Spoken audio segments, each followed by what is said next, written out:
To me, it's looking counterfeit. I get done with one, then move right on to another bitch. Yeah, college educated, she Yo, yo, yo, yo, what is going on, guys? It is Monday, and we're on the tip of it, guys. We are very close to August, and we got football this week. Finally, for the first time in a long time, we do get football this week. We have the Hall of Fame game. I know crazy guys that bet DFS are going to start putting some money down, and we're going to be sweating out, the third string running back getting X amount of carries on prop bets. And we're here. So it's an exciting time. We got Chargers Lions this Thursday on Peacock at 8 o'clock Eastern time. Detroit favored by one. Total is only 32.5 points. It's kind of a low total. But I don't know. Once you start talking about betting on totals for preseason games, you got some issues there. But in terms of camp and everything else going on, we're going to talk a little bit today about some of the recent news. Just go over some notes and just talk a little bit about what we expect in some camp battles. We talk about Skattebo. We'll talk about the Jaguars. Talk a little bit about the Panthers' young receiving core as well. Maybe some holdouts or hold-ins, and just kind of take it from there. So if you are watching, I appreciate you dropping in. And give me 1 second. Let me pull this.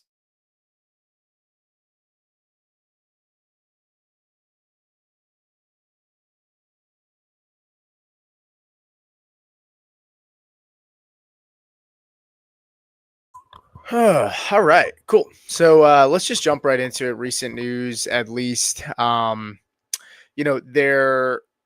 I guess Tua and Tyreek appear to, kind of be getting more back in sync. There were some comments the other day from Tua, pretty much stating that Tyreek needs to kind of earn back that trust, and saying sorry is really. I mean, I'm paraphrasing here, but saying sorry you know, is not enough, and he's trying to hold Tyreek accountable. And that's what you want to hear from a leader of your football team. Tyreek, I mean, just in my opinion, did not go about things the right way. He came out and said, "I'm out, bro," in a video in the locker room, I believe, after their last loss of the season last year. They finished 8-9, and for the first time in Tyreek's career, he missed the playoffs, and that was, they immediately following that loss to the New York Jets in that season finale. He said, "I'm out." Things have kind of percolated since then, right? He came out and said, you know, uh, I don't know. Tua at least came out and said, I don't feel like it's me talking bad about my teammate. I'm just trying to hold him accountable. If this is what we say is the standard, that is what the standard is, and nobody is exempt. So I think that's encouraging and what you kind of want to hear. I still have concerns about the Dolphins, man. I don't know. The Dolphins are a strange team right now from a fantasy football perspective. They lose their best offensive lineman to retirement this offseason. They have the Tua concerns with the injuries and everything else, but pricing wise, it's a really cheap offense to invest in right now. I guess I wouldn't say cheap, but you have Devon A-Chain who goes at RB6, and he's picked 14 off the board. Tyreek Hill has creeped up tremendously. Tyreek Hill wide receiver 12, ADP of 21. I'm not in on that on that price. I'm willing to be burned if that's the case, but his ADP has risen significantly. Tyreek Hill, back in April, was about 5 spots back. I mean, he was going around wide receiver 15-ish, felt maybe a little bit more comfortable as a third round pick, but inside the second round, about like the 210, 208, 209 area. It's a little too expensive for me for Tyreek, so I'm probably not in on that cost. Jalen Waddle is the guy that I would want to target in this offense. I know, Waddle has kind of burned us in a lot of ways. He's wide receiver 29 in best ball formats. He's 53rd off the board. I'm gonna go over to Fantasy Pros ADP and just pull that up, and that'll probably give us a little bit of a better indicator because in best ball underdog formats, you're drafting a lot of receivers higher because you have to start 3. So sometimes their prices and costs gets pushed up, but Fantasy Pros still has Tyreek, going at the Tyreek is going as the wide receiver 12. And that's actually on Sleeper, he's going as wide receiver 13. But RT Sports has him at wide receiver 11, which is pushed up his ADP slightly. And so he's going at wide receiver 12. But overall pick 28. So that's a little bit more palatable, mid third round. Now we look at Jalen Waddle.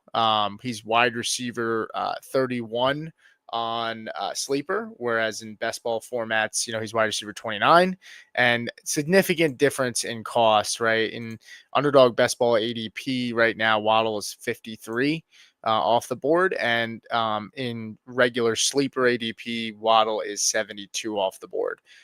So this is and then the tight ends, Darren Waller, I don't have any desire there. But look, with the Jonnu Smith departure, that has risen the cost of the pieces in this room at wide receiver. A-Chain has also gone up a little bit as well. Tua Tagovailoa is really the one guy that really hasn't seen much of an increase. He's still quarterback 20 off the board. And so, we're not seeing much of a jump in his price at the moment. But neither here nor there. It's a cheap offense, in my opinion, that could really pay off. We're really worried about the Tua getting hurt, and I think just the bad vibes of this team in general. But when the lights go on and the noise is gone and guys are on the field, we know what this offense can do when guys are healthy, and that's an offense that might be worth investing in. So I just wanted to kind of recap that a little bit in case, you weren't familiar, with the situation with the Dolphins. If you guys are here, Albert said, "What's up, Pete? What's going on, Albert?" I figured just a little impromptu. I'm going to try to do these a little bit more in the morning, before work, and just kind of get these thoughts out there, before my day starts, and just try to do these a little bit more and kind of give some guys recaps as things are going on in the middle of the day. We talked a little bit about the Browns quarterback room. I don't know that there's a ton to really discuss there outside of Shedeur Sanders. Shedeur Sanders is really Shedeur is the only quarterback that hasn't taken first team reps. And Kenny Pickett is out with a hamstring injury right now. They're going to reevaluate at the end of this week. But at quarterback, that could be the worst team in the NFL. I could very well see that happening. I know people would peg it as the Saints. I think my money right now is on the Browns, but we'll see how things go there. But I kind of want to shift gears here to the Bears offense a little bit. And let's just talk a little bit about the prices there in that room and just what's kind of going on as of late. Right now, Luther Burden is still not practicing. Pretty interesting news there. This is a guy who in OTAs fell on the football and has a soft tissue injury, and it's a hamstring that's lingering. That is not really what you want to hear for a young wide receiver, before the season, before training camp even starts, that they're dealing with a lingering hamstring injury. Now, look, I know Justin Jefferson has the mild hamstring injury. I think that's was more precautionary. I think he probably felt a tug, and he knows his body really well. And so, I'm not worried about Justin Jefferson, but the Luther Burden thing is kind of concerning. OTAs were over a month ago, and this is a guy that's still not practicing. As practice got started this morning. Burden is on the field, and so we'll see, if he practices, but I know he's there. I don't know what kind of capacity he's going to be practicing in. Let me take a look here and just see if there's any reports if he was in on team drills. So it says he's at practice, and he's got the pads on. So a little that's a little more encouraging. I'm still skeptical. I'm still a little bit worried, but maybe they were just being cautious with him. We'll see. Hopefully that's not something that creeps and pops back up. But also reports have been pretty glowing for Rome Odunze, who I've been a big fan of Odunze. I've stated that, if there's a guy that I want in this offense at their cost, it is Odunze. He caught a pretty nice red zone touchdown yesterday. He had the highest contested catch rate of a wide receivers with a minimum of 80 targets last year, with 72.2%. I think he's going to be a red zone option for this offense. And so I'm in on Rome Odunze at his cost. DJ Moore is going to do what DJ Moore does. I'm not concerned about DJ Moore at all.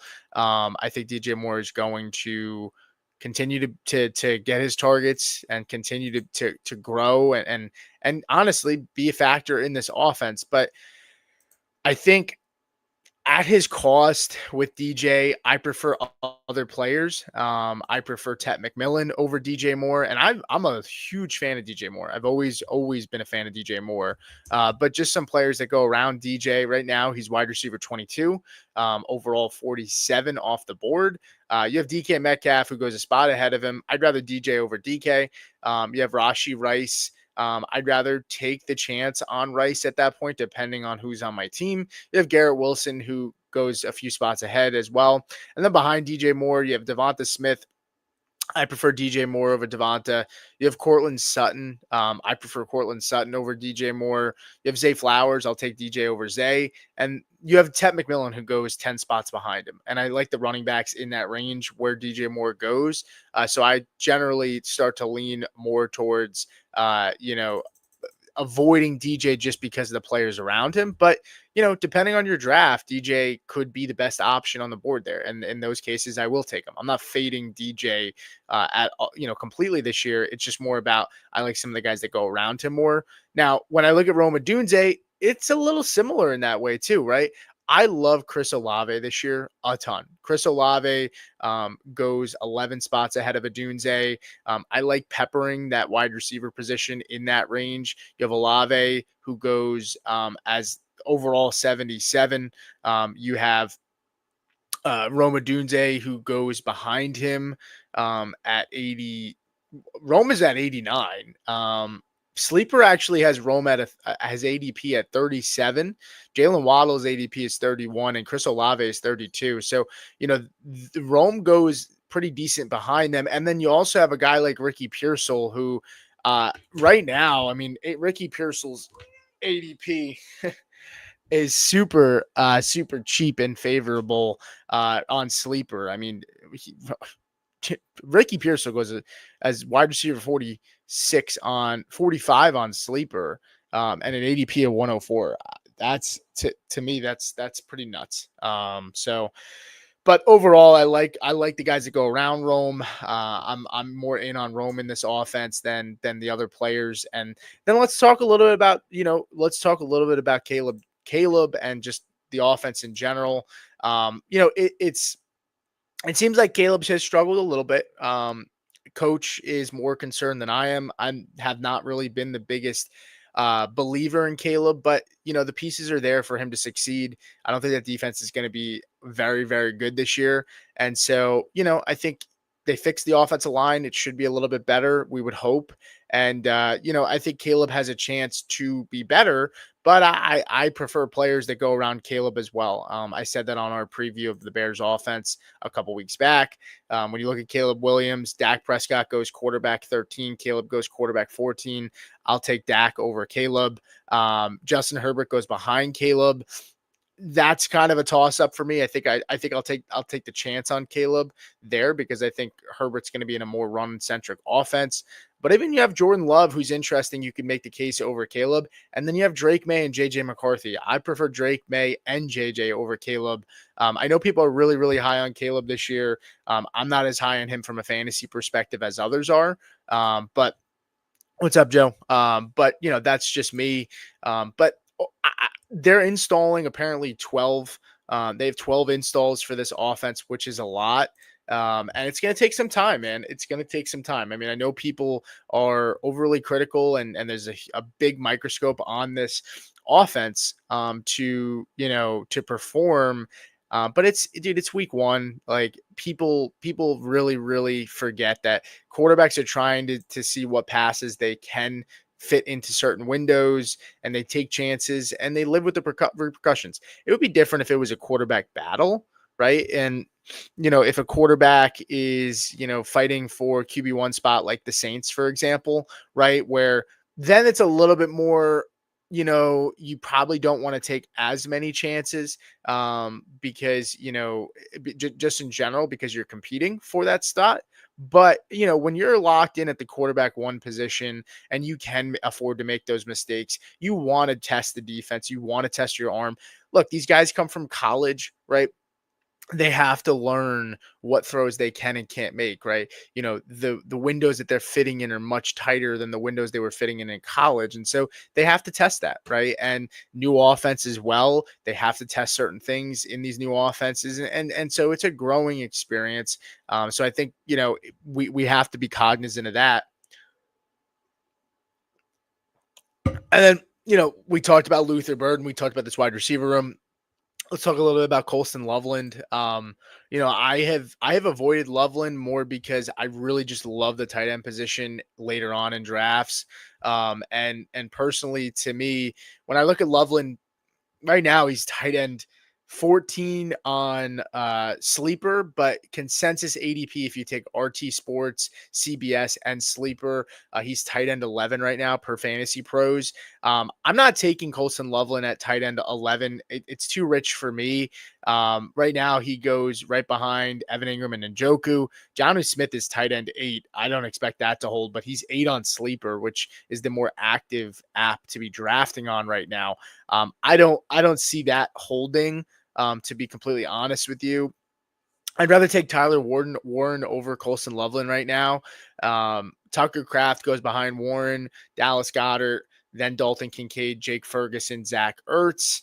They're just players I would prefer over Loveland. I don't mind taking a chance on Loveland, depending on who gets sniped. Like if Tucker Kraft and Warren aren't there and Loveland's on the board and it's between Dallas Goedert or Loveland, I'll take Loveland for the upside and I'll back him up with like a Hunter Henry, who I think Hunter Henry is going to have a really good year. I think Hunter Henry has a very, very good chance to finish inside the top 12 for tight ends this year. I think he's very underpriced. I think people are not as excited about Hunter Henry. He's not a flashy name. He's not a sexy name. But I mean, he had a lot of volume last year, and I think Drake May likes him. And we've seen Josh McDaniels utilize tight ends in his offense a ton. So I think Hunter Henry is a really, really good person to target. But look, with Loveland, him practicing day one of training camp, super encouraging. We've heard really, really positive reports on Coulson Loveland from, the coaching staff. And, you got to kind of be able to sift through the weeds of what's smoke and what's not. But Coulson Loveland, it is encouraging that he is practicing. I had concerns based on the coach speak that, he might miss some of camp, maybe the first few weeks. But the fact that he's out there, day one in this offense in training camp, super encouraging. So that's a positive sign for Loveland. And that kind of changes a little bit of the slow start that I was expecting. I don't think it'll be as slow as maybe it was perceived initially by me. So that's a little bit about the Bears rounding out their offense. Let's switch gears here and talk a little bit about look, we can go two ways here, right? We can talk a little bit about Tank Bigsby and this Jaguars offense. We could talk about Cam Skattebo and the Giants offense. I feel really, really confident about Cam Skattebo, so I'm going to go there first. Look, Skattebo, I feel like he's a guy that we just consistently keep seeing make plays so far in camp. And look, I get it.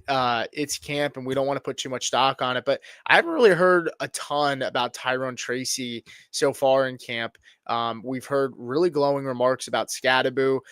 I truly think this is going to be I think this is going to be a split that, by week halfway through the season, Skattebo is likely getting a 60-40 split with Tyrone Tracy. I just think it makes sense.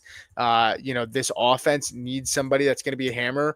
Joe, I don't know if Joe's still here, but he made a good point yesterday as well on his show. But when you think about the Giants and their schedule,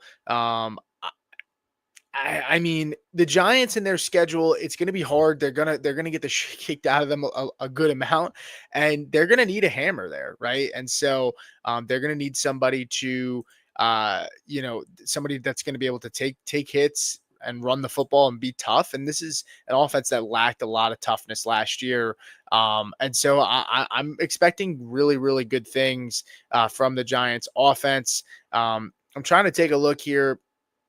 I put out some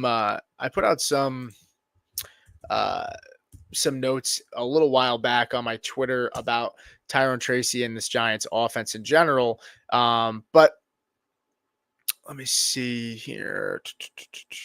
Yeah, I mean, so right now, Cam Skattebo, like I said, he's made some waves so far in camp. When we look at the Giants offense last year, 30th ranked in EPA per rush, 31st in success rate, 26th in explosive run rate.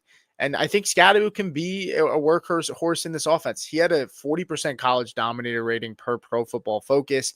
And Tracy's a converted wide receiver who can, absolutely be valuable out of the backfield, catching passes, right? But I think Skattebo is a better receiver out of the backfield. I know it sounds crazy to think because Tracy was a converted wide receiver and you think, he should be the better receiver out of the backfield. But I mean, it's a different kind of skill set. It's a different kind of position. When you're catching the football out of the backfield, it's not the same as lining up in the slot, right? Like you have to hold up in pass pro. And Skattebo had his issues in pass pro. He was not very good in pass pro in college last year. But that also is something. He's a big body player. I think it's something that he can get at least average at. And Tyrone Tracy was not good at pass pro either last year. I think the fact that they were so bad when it came to explosive run rate it is concerning. And when you think of Cam Skattebo, you're not thinking this big, fast player, but he was 89th in burst score, for his workout metrics, right? I mean, this is a guy that did really, really well in the in the different drills that measure burst. That's a positive. I think he's going to, add a little bit of a different element to this offense. He's going to add a toughness element there. And I think it's what Brian Daboll has been looking for. Tyrone Tracy was ranked 47th in pass pro last year. So again, I think Skattebo takes over this role and pretty comfortably. And I was in on Tracy last year. He was one of my most owned running backs in fantasy. But I just think overall, I think that was money that you found in your pocket, right? And where he's going, I would rather pull the trigger on Skattebo. When we look at Skattebo, let me switch over to PPR scoring. When we look at Skattebo and where he's going 94th overall. Right. He's RB 35 off the board per sleeper. I think that's a really good price. He goes around running backs like Jaylen Warren, and Tyrone Tracy goes ahead of Skattebo still. I don't think that should be the case. I think that's a misprice. Maybe Tracy starts off a little bit stronger to begin the year because maybe he gets more of the workload. I could see day one Skattebo being the guy behind there to take the first snap at the running back position. Travis Etienne is in more of a murky offensive room where there's three-headed monster there. They just drafted somebody, and Tank Bigsby. We'll get into the Jags in a little bit, but Skattebo, I just think for the price, for the cost, he's a borderline just around a top 100 pick, and I think he's a guy that I'm going to be taking in a lot of drafts, especially when you look at the running back position. And I mean, I would be comfortable taking Skattebo over Brian Robinson Jr. And Quinshon Judkins goes ahead of him, and we're still not even seeing Judkins report to camp. Browns just signed another running back today, actually. And so there's some concern there too, but I really like Cam Skattebo. It sounds like he's doing or he's looked sharp in camp so far, which is good to see. Some other smaller news: 49ers signed Eli Apple yesterday, and I guess that's. I mean, he in my opinion, he was one of the biggest reasons that the Bengals beat the Chiefs when he had that game saving tackle or touchdown saving tackle to run out time before half a few years ago in that championship game. Broncos linebacker Drew Sanders goes down with an injury. I can shed light on Sanders as a Broncos fan. He very talented player who's had issues staying healthy. Was going to be more of a rotational linebacker, and he went down with another injury, which is unfortunate. But it's not as bad as it initially was feared. So he's going to miss some weeks into the season likely, but it's not season ending. Terry McLaurin. Terry McLaurin's a guy that I continue to avoid in drafts. I like Terry McLaurin. I think he's a good football player, but I just can't get over the fact that like we saw him be elevated by Jaden Daniels a ton, right, after his rookie year, and people will say, well, why can't Terry McLaurin get better? Why can't he grow in this offense? Guys, Terry McLaurin is not a young player. He's about to turn 30 years old, right? I don't expect him to become much better. I think his ceiling is what we saw last year. He had 13 receiving touchdowns. Terry McLaurin, for me, is the James Cook in a lot of ways at the wide receiver position, right? Terry with 13 total touchdowns receiving last year didn't even crack the top 12 in points per game. And it was a significant outlier for him, right? I mean, he only had more than 5 touchdowns one time prior, and that was his rookie season. I get it. He hasn't had good quarterback play, but I'm just not expecting him. I don't know how, I just can't expect him to take another step forward. And I get it. Total fantasy points, Terry ended up being higher than 14th in points per game. He was wide receiver 7.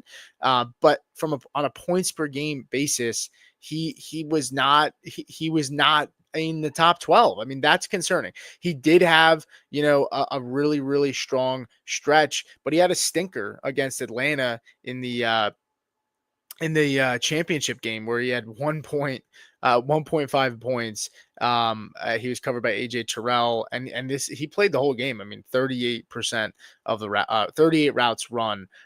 So I'm out on Terry at his cost. When I look at him, I mean, the holdout is concerning, but it's not like, oh, I think he's going to regress because he's holding out and going to start the season slow. I'm not in on him. I like players going around Terry McLaurin. Let's take a look at some of the players that are going around Terry that I would prefer. So Terry McLaurin right now goes at pick 36 overall. So at the back of the 3rd round, he's wide receiver 16 on Sleeper from an ADP standpoint. I'd rather take Devonte Adams.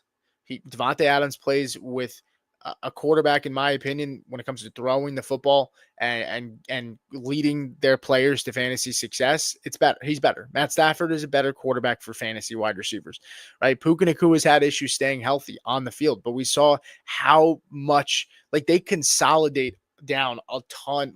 Their receivers in this offense get so much work. And the issues with Puka to be able to stay healthy on the field. If Puka were to go down, Devonte Adams steps into a monster workload. And I think he's still going to get a very, very large workload. Now, the elephant in the room right now is Matt Stafford right now is not practicing. He's got the back stuff going on. This is not new stuff for Matt Stafford, though. We've seen this before with Stafford. He's dealt with some back injuries. He's dealt with some issues with that. I'm not going to panic just yet with Matthew Stafford, but overall, I'm bullish on this offense. I love Devonte Adams, and I think Adams is going to be awesome, and I'll take him. He's been healthy too. Adams, since 2021, he's played 17 games back to back going into last year. So in 2022, 2023, 17 games. He missed 3 games last year with that phantom injury when he was trying to leave the Raiders. And then in 2021, he had played 16 games, right? This is a guy that's been healthy. So I know I don't love putting stock, but we're talking about him and Terry, who are both older players. But I think the ceiling for Adams is better. I think Adams is a better player still. And I'm going to take Adams over Terry at this point. And I feel comfortable about that. I'd be comfortable taking Rashee Rice too. Rashee Rice goes at wide receiver 20. He's picked 45 off the board. We're going to have to deal with the suspension, and I get it. But I think the ceiling for Rashee Rice is higher than Terry's on a points per game basis once Rice comes back. If you can stay afloat during those games that Rice is suspended, you're probably going to get higher points per game over Terry. And this is also not even, let's also keep in mind too, Deebo Samuel was added to this offense. And I know a lot of people are out on Deebo Samuel. But I think people are out on Deebo Samuel because they've gotten burned at how high they've drafted him in fantasy this year. In years past, but he's at the cheapest he's ever been, right? He's wide receiver 38, ADP 81 off the board. And so Deebo's going to be a factor in this offense too. Krosky Merritt should be. And so I think regression is inevitable for Terry. But right now he's a hold in. We don't see a resolution so far. I think it's tough. I understand from a football perspective, you want to pay Terry McLaurin and get him up there and thank him for his work. But it's unfortunately in the NFL, most of the time very rarely do you see teams we've seen some teams convert money to to guaranteed bonuses when players have done well and they want to reward them. But overall, look, Terry McLaurin right now is getting $25 million on a per game basis. It's not like he's not making, it's not like he's making chump change right now. And, at his age currently, it's really hard to justify paying him a ton more, right? I get it. You look at guys like Brandon Ayuk and, I think you look at Brandon Ayuk, who's getting $120 million and $30 million a year. And if you're Terry McLaurin coming off of your year last year, you say to yourself, why can't I get that kind of money? But look, Terry McLaurin is at his age. You're talking about a guy who's about to turn 30 years old. You're giving him a pretty large extension. I don't see it. I don't know why you would. I want to see too his contract. Take a look here. So contract wise, Terry McLaurin, he's got a void year after this year. So he wants to get paid. I get it. I just don't think you're going out there and paying him $30 million a year. You could. I think that could be what the resolution is, but God, I don't know, guys. I don't think that's the right idea. But let's check out the chat because we had some comments. Joe said, what's up with Singletary? Houston should make a play for him. Yeah, I get it. It makes sense. It sounds great, but I think Houston ponied up a little bit this offseason at the running back position, right? They brought in Nick Chubb. They traded up for a running back in this draft. They gave up a future 3rd round pick, I believe. Unless Singletary is going to be, moved for chump change and the Giants are just happy to get anything for him, I just don't see them moving capital for him. I mean, I get it. It makes sense. He's been in Houston before. He knows the team well. It's also a different offense, new coordinator, and so it's not like he's stepping into the same offense completely. But I get it. It makes sense. I just don't think it's going to happen. Dak, what's up, man? Said, what's up, bro? Adams paired with Stafford is going to help drastically compared to his time with Las Vegas. Yeah, I agree. I'm super in on Devonte Adams. I think Adams has a real shot to I think Adams has a real shot to end up being better than Puka this year. I know that sounds crazy to say, but I think still, even at this point in time, and this is not shade to Puka, I think Adams is a better player right now than Puka Ngata is. That's just how I feel. Ryan said, does Stafford injury worry you with Adams? I mean, kind of, not really. I'll worry if he's not out there in 2 weeks. Then that starts to get a little worrisome. Look, I'm not going to sit here and tell you Jimmy G is amazing. But we saw Adams when Jimmy G was the quarterback in Vegas. Adams still performed well. In 2023, Adams 15.6 points. Let me see, actually, Jimmy G. Let's check out his game log. I want to see what weeks he was the quarterback. Take a look here. Obviously, we have the video from the wide receivers Netflix show, and Adams clearly showed his disdain for Jimmy G. So yeah, I mean, Jimmy G played 7 games, 7 games for the Raiders in 2023. I'm not seeing what games they were. Let me see if I can get the game log. Let's see. 2023. All right. So Jimmy G played week 1, week 2, week 3, week 4. Well, let's take a look here. Let's take a look at Adams's game log from that year. I'm curious now. Okay. So Adams, 12.6 points in week 1 against Patrick Surtain. Week 2 against Buffalo, he had 20.4 points, 1 touchdown, 84 yards on 8 targets. So 9 targets week 1, 8 targets week 2. Against Pittsburgh, was Jimmy playing? Jimmy was playing against Pittsburgh.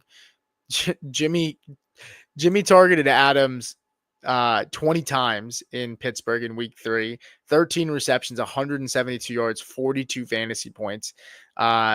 Then let's see, Jimmy got hurt, didn't play until Green Bay. Let's see, Green Bay, and Adams had 8.5 fantasy points. And then I think at this point, Jimmy was kind of not playing healthy. He played against New England. He played against Detroit. 4.9 and then 2.1. So Adams, but the targets were still there. I mean, well, not really. 4, 5, and 7. I mean, I think Jimmy G pretty much then got benched the rest of the year. I think he was hurt, but when he was healthy, Adams had 20 plus 8 plus 9. You're talking 37 targets in 3 games, and 42 plus 20 plus 12. You're talking about 60 to 74 fantasy points in the first 3 games with Jimmy G when Jimmy was healthy. So I think that's encouraging. And Jimmy G, while he's not a world beater, he's a capable backup. And I think that's important to remember. Chev, what's up, man? Said, what's your outlook on Tucker Kraft? I think this offense should pass the ball a little bit more, which should help Tucker Kraft. Right now, I'm taking Tucker Kraft over Coulson Loveland. He has an ADP in PPR scoring. Right now, Tucker Kraft is tight end 12 behind Coulson Loveland. And they go 1 spot next to each other. On Sleeper, actually, Tucker's tight end 14 and Loveland's tight end 12. But overall, I like Tucker Kraft. I think he could be the best pass catcher in the offense. I love the quote that came out from Jordan Love, who said, a big part of going into the offseason, this offseason, is finding ways to continue getting Tucker the ball, get as many touches as possible. And we saw it. There were some reports that came out that, Tucker Kraft was getting peppered with targets in one of the earlier practices so far. And Kraft looked really good. He was extremely efficient. He's a big player where he doesn't need a ton of volume to pay off, in my opinion. We want to see the volume, but fourth in touchdowns last year with 7, and seventh in receiving yards with 707. 707 is a lot of receiving yards for a tight end, and I think that goes untalked about. And this is a guy who was 18th in targets, 18th in receptions. So he made the most out of his opportunities. Extremely encouraging for Tucker Kraft. And this is a playmaker, right? I mean, he ran a 4.69 40-yard dash. So he's got really good yards after catch. And he actually averaged 2.4 yards open target separation, which was fourth in the NFL last year. So I think he could easily be their number one red zone target outside of Josh Jacobs. They didn't really bring in like a big X receiver to, be that red zone target, for the jump balls and all that. Christian Watson's no longer there. And Christian Watson, had 13 targets. Oh, I'm sorry. Tucker Kraft had 13 targets last year, 12th in the NFL for tight ends. No Christian Watson, who had 8 in 2024. And they didn't add a big guy. I like Tucker Kraft a lot this year. I'm definitely targeting him in my drafts for sure. Scott said Adams said Jimmy G was trying to get him killed. Yeah, and I remember that. I'm sure it's water under the bridge at this point, to be completely honest with you. Cooler heads prevail eventually, and Stafford's had this back issue. I think he's gonna be fine. He's a guy that guts things out. Stafford doesn't really miss much time, many games. If Stafford's not playing or practicing after a couple of weeks, then I'll have some more concerns. Buccaneers linebacker David Walker did tear his ACL. He's going to miss the rookie season. Unfortunate. He's looking good, at least per reports. 4th round pick this season, and it's unfortunate. He was drafted out of Central Arkansas, and he was the 3-time All-American. He led the FCS with 23 tackles for a loss, and 10.5 sacks. And honestly, it's pretty unfortunate for this Bucs defense, who really needs help. They cannot really afford these kinds of injuries on their defense side of the ball. I mean, I was talking to Chev the other day, and the Bucs defense, I'm surprised. Todd Bowles, that defense, not very good, and he's got to be like, either it's Chris Godwin is not nearly that healthy, which I think a lot of us agree on. And maybe they signed him and realized it was worse than they had thought. And I mean, they took Emeka Egbuka after extending Godwin, after, having Evans there, who they extended the year before. Jalen McMillan was promising last year. There was tons of defensive talent on the board, and this is a defensive-minded head coach in Todd Bowles. So, to not go that route when you had all that talent on the board, to me, says a lot. So, the Bucs defense is going to be a defense to target. That offense puts up points, so they're going to be in high-scoring games. Do you want to talk a little bit about Ricky Piercell? Piercell's back at practice, which is super encouraging. The 49ers are in really kind of a wide receiver crisis mode right now. Jawan Jennings, his presence brings a relief to practice, right? With Ayuk not practicing, Ricky Piercell having the hammy and not being able to practice. But I mean, now Ricky Piercell's back at practice, and I think that was really more precautionary with Ricky Piercell.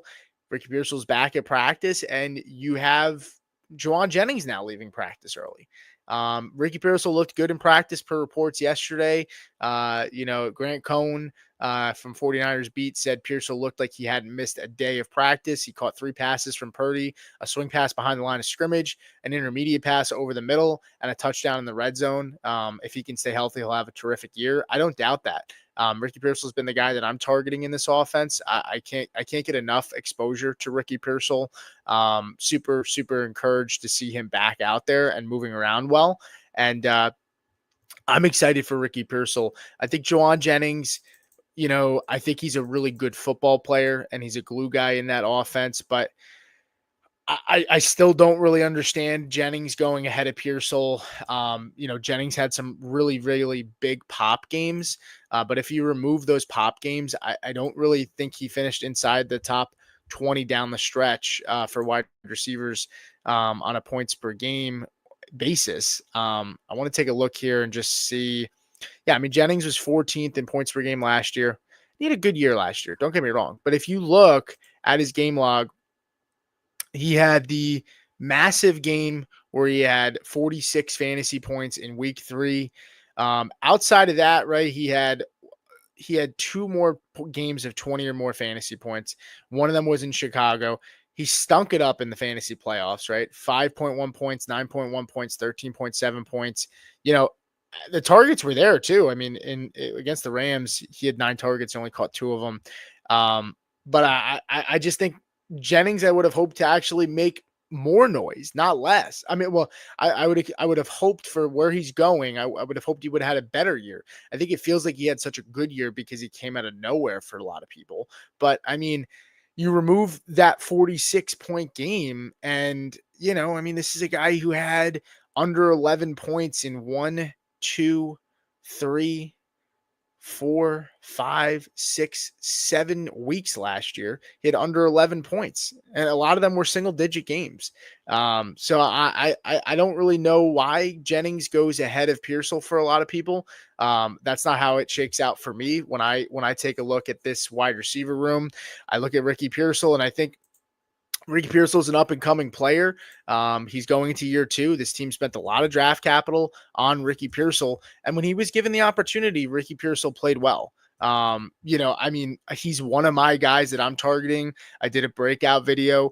Ricky Piercell is one of the guys that I'm targeting to be a guy that I want to own in fantasy this year. I think he can burst onto the scene this year, right? You look at him last year, he led the league in catch rate.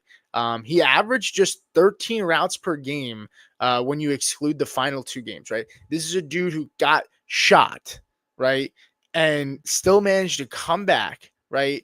And play in the same season, right? Bryant Robinson Jr. did that the year before. But I mean, he wasn't really involved in the offense a ton until the final 2 games.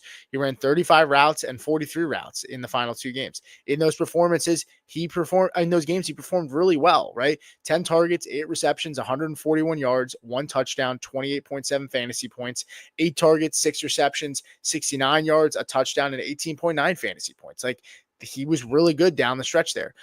Brandon Ayuk is probably going to be eased into this offense. I don't think he's going to be ready to start week 1. I think he's going to go on the PUP list. So you can cross off 4 games for Ayuk. And then what does he look like even when he comes back, right? Jennings is a fine piece to have, but I'm going to take the young upside player over Jennings 9 times out of 10, right? CMC, Ayuk, Deebo Samuel were all banged up last year, right? And Kittle really was the guy that hit the big marks, right? I expect teams to focus on CMC, which could open things up for the offense even more, right? If they're really focusing primarily on George Kittle and CMC, right? Like, it should open things up for Ricky Piercell, who I think should be the 3rd option in the offense. And while that doesn't sound sexy, it's a 49ers offense who should be one of the better offenses in the NFL. So I'm in on Ricky Piercell this year. Deebo Samuel is gone. And I mean, I don't know, 2024 marked the first year since 2020 where this offense didn't have a 1,000-yard wide receiver in Shanahan's system. It's a quarterback-friendly offense. They play in warm weather, and it's going to be a top 10 passing system, in my opinion. So I'm really in on Ricky Piercell. That's the guy to own for me in this offense. I don't really want any parts of Brandon Ayuk right now, unless he really, really dips and you're like, okay, I'm going to stash him on the IR and just, cross my fingers. But I would prefer to go other routes in that offense than go the Brandon Ayuk route. And George Kittle and CMC are the guys to own in this offense. George Kittle could just be, people will say, Kittle is the guy to own it for the pass catchers. That's it, point blank, period. But overall, that's my kind of thoughts on that room. I'm just kind of scraping the timeline a little bit here to see if there's any recent news. Joe Mixon, right? We've talked about Joe Mixon. I've been out on Joe Mixon. I'm not a big fan of where he went. I was out on Joe Mixon before he got the big news that came out the other day, which is he's going to miss extended period of time. He's going on the PUP list. He has a chance to come off the PUP before week 1. If he doesn't come off before week 1, he's going to miss 4 games. That's concerning for Joe Mixon, man. I've been off of Joe Mixon. I've been fading him. I like other players that go around Joe Mixon. And when I look at Joe Mixon, and I did drop a video recently, go check out our archives of running backs that I'm fading. I dropped this before Joe Mixon got hurt. But when we think about Joe Mixon, he's entering his age 29 season, right? He's 28 and a half. He's going to be 29, right? This team, $2 million dead cap it if they move on from him after 2026, in 2026. He missed 3 games last year. He had the injury that sidelined him for an extended period of time in 2020. It looks like it could be a similar issue, right? 63% snap share last year, which was 14th in the NFL. This Texans offense was 22nd in pace of play per game.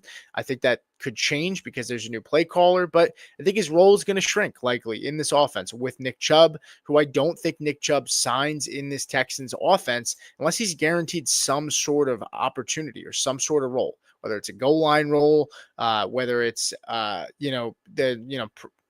going to be the guy that's focused on in the red zone.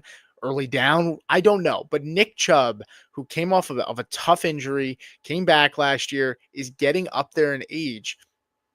Nick Chubb didn't sign with the Texans, unless you're telling me it was because they're a playoff team and he wanted to sign with a contender.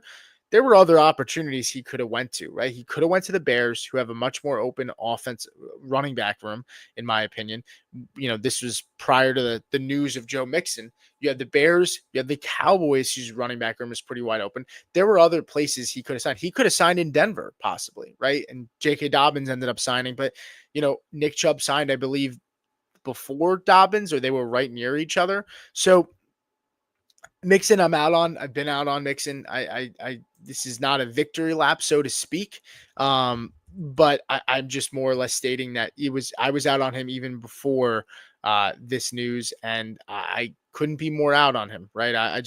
I'm not a fan of just what's gone on in that offense. I have concerns, and that's really it. I don't really need to talk too much more about Joe Mixon and that offense. If you guys have questions, let me know. I see that there's 11 or 12 people watching here on YouTube. Some people here on Twitter as well.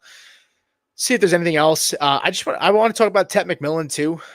Tet's looked really good in practice so far. I'm really, really excited about Tet. I think his cost, I talked about, I prefer him over DJ Moore. His target share should be massive this year. Really, I mean, I'm really, really in on, on just this Carolina offense, the cost. I think Tet's price is really, really favorable, and it's in an offense that, I don't know. I think that offense is going to be pretty solid this year, right? 84 catches for Tet, 1,319 yards, 8 touchdowns. Only wide receiver in college football with back-to-back 1,300-yard seasons in 2023 and 2024. He dominated, right? 62% target share, 32% college dominator rating. And, there's vacated targets in Carolina. People will sit there and say, oh, there's a lot of talent in this offense. There are bodies there, right? But that shouldn't deter you to be like, well, there's a lot of mouths to feed. There's a lot of name recognition in that offense.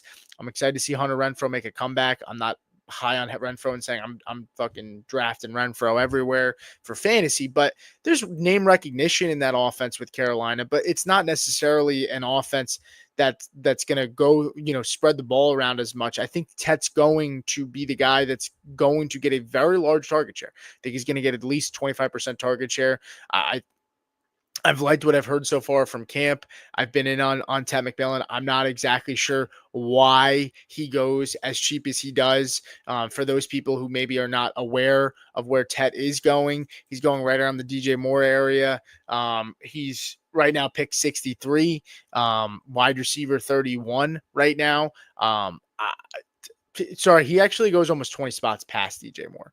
I would take Ted over Xavier Worthy. I'm taking him over Devonta Smith, taking him over Zay Flowers, taking him over Travis Hunter, who Travis Hunter on Sleeper is still going ahead of Ted McMillan. Travis Hunter, wide receiver 25. Wide receiver 29. Ted McMillan, wide receiver 30. That shouldn't be that, man. I put out a whole report the other day about my concerns with Travis Hunter in redraft. I'm not necessarily saying that Travis Hunter is not going to be good for fantasy ever. I'm not taking him at his current cost, in fantasy for redraft this year. You want to talk Dynasty? I'm all about it. I'm fine with Travis Hunter. I think he's going to be good for Dynasty. But I did do a breakdown the other day, and I'm gonna share this chart if I can here really quick. I'm gonna share this chart. I did put out this thread on Twitter yesterday, but you'll see here, this is a chart of the top 25 wide receivers in fantasy points per game and their routes run per game, right? Obviously, Jamar Chase, insane, right? He was running 41.1 routes per game. It's just absolutely absurd. But when you look at the guys here in the threshold, right? Only one guy in the top 25 had under 26 points per game, and it was Puka Ngata. Sorry, had only under 26 routes run per game, and it was Puka Ngata had 22.1, and that was because Puka was getting eased into the offense. That was just like a product of like him being hurt, coming back, and I did routes per game instead of total routes because I just think it's better. Total routes doesn't share the whole picture. I want to see when the guy's actually playing and healthy, how much involved in the offense they were. And I mean, when you look at the fantasy points, right, like it's pretty clear, right? Like guys need to be on the field, of course, to produce. I mean, that's not a mind-blowing analogy, right? But let's take a little bit of a deeper look, right? In 2024, under Liam Cohen, the Buccaneers ranked 16th in pass rate, throwing on 60% of their plays at 64.35 plays per game, right? Under Liam Cohen. Last season, the Jaguars paced dead last at 58.4 plays per game, right? 32nd in the league. Let's say in 2025, Cohen brings Jacksonville up to the league average at 60% pass rate, right? And they bump their tempo up to say 60.7 plays per game. That'll be closer to league average as well. Just giving them average, just getting them up to average at least, right? Stay with me. At 60.7 plays per game, at a 60% pass rate, that would give you around 36.4 passing plays per game.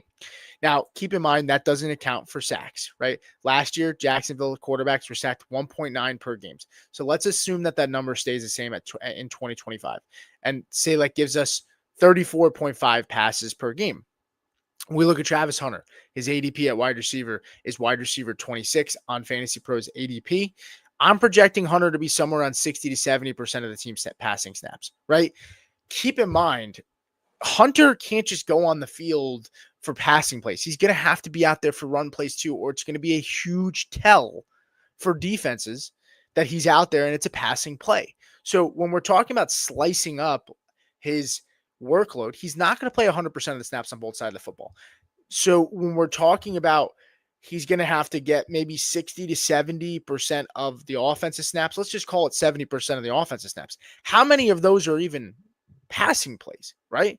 So let's just assume he gets a 70% snap share across an average of 34.5 passing plays per game. Let's just say it's 70% of the 34.5 passing plays. That gives him 24.15 routes, right? No wide receiver outside of Puka Ngata last year was top 25 in points per game that ran that ran under 26 routes. So you're drafting him at wide receiver 26. That's based on last year. That's like the ceiling. Now, things can change. you know, Brian Thomas has dealt with his injuries so far. He got banged up in OTAs. It was a little bit of a scare again in training camp where he fell awkwardly. Seems like he's fine. But like outside of an injury to Brian Thomas Jr., this running back room is going to get a large target share. We've seen what they did with Liam Cohen last year with the Bucks. We know how his offense runs. I think Brenton Strange is going to get a good target share. And I think Brian Thomas Jr. is probably going to see at least 25% target share, at least, possibly even 30. I don't think it's going to be 30, but it's very possible. So I have concerns about Travis Hunter at his cost, at his ADP. It's not one that I'm looking to, I'm looking to take. I'd rather other players at his spot. Ted McMillan, I think, has a real chance to have a 30% target share. Very, very possible in that offense. Not a ton of big time established players in that offense with the Panthers. You have Leggett, who I think is going to be a bust. You have Jalen Coker, who nice name, fun last year. I think he's a guy. I don't know what his ceiling is, but I don't think it's extremely high. You have Hunter Renfrow, who is not going to be like a huge target share guy. You have Adam Thielen, who's getting up there in age, right? You have the Jatavian Sanders. I mean, I just think one nugget about Ted McMillan that's interesting is David Canales, and I was talking to Chev about this the other day. David Canales comes from USC. He was a strength and conditioning coach over there.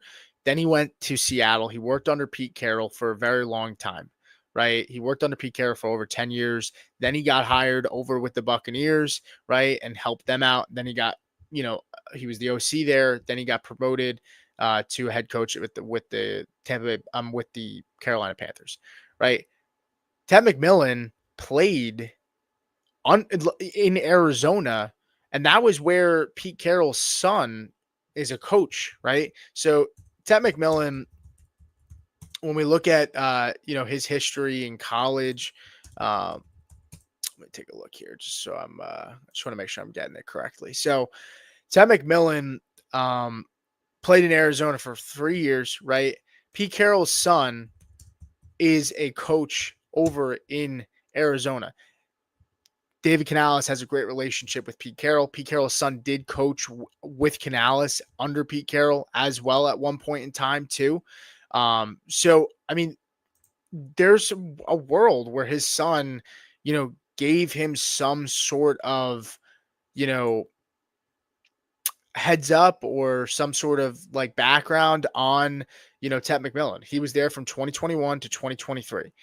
So he was there with Ted during some of Ted's time, with Arizona. So I think that maybe they got a little bit of an inside scoop on Ted and they said to go get this guy. And we saw what Mike Evans was able to do, a big time X receiver in Canales' offense, right?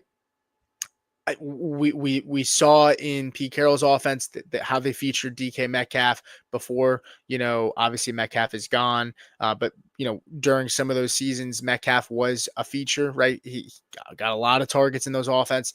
I see the same thing happening here with Ted McMillan. I'm encouraged about it. We do have some people here still. Really appreciate you guys hopping on with me. I'm going to do more of these just to give you guys a little bit of a breakdown of what our August is going to look like. I'm going to be doing the Sunday morning preseason wrap-ups where on Sunday mornings, I'm going to go over everything that you need to know about fantasy-wise and NFL football-wise of what's gone on, some news notes, and just break down some snap shares and all those good juicy details. I'm going to be breaking those down on Sunday mornings. Not this Sunday, but the following Sunday. We have only one preseason game, so I'm not going to just spend Sunday just breaking down that one. But I'll do that. And a little bit of a notice, right? We are going back to Face Off Sports Network. This channel is not dying. There's going to be a sister channel. We're going to put out some other content here still as well. But if you aren't following us over at Face Off Sports Network, make sure you do so on YouTube. We're back. That was our home channel. We are going back after, Anthony's wife passed. Well, Anthony had passed away. Maggie does want us to continue with the channel. She had asked Hoff if we would continue with it. We of course said yes. We have a big fan base there. And we appreciate all the support that we've gotten here at First Read. We're going to continue with this. We're also dropping our Discord this week. So keep your eyes peeled on that. At the end of this week, we are going to be dropping officially our Discord. We're going to run some promos for guys to get in there, possibly give some, a 1 or 1 month trial, do some giveaways to get guys access to it, right? We're going to have a lot of fun. It's going to be a really, really good off season. Thank you guys so much for sticking with us. We really, really do appreciate it. It's been a good off season so far. And let's enjoy this training camp buzz and get ready for week 1. We got football this week. It's going to be exciting. Thank you so much for tuning in, guys. And we'll see you guys next time.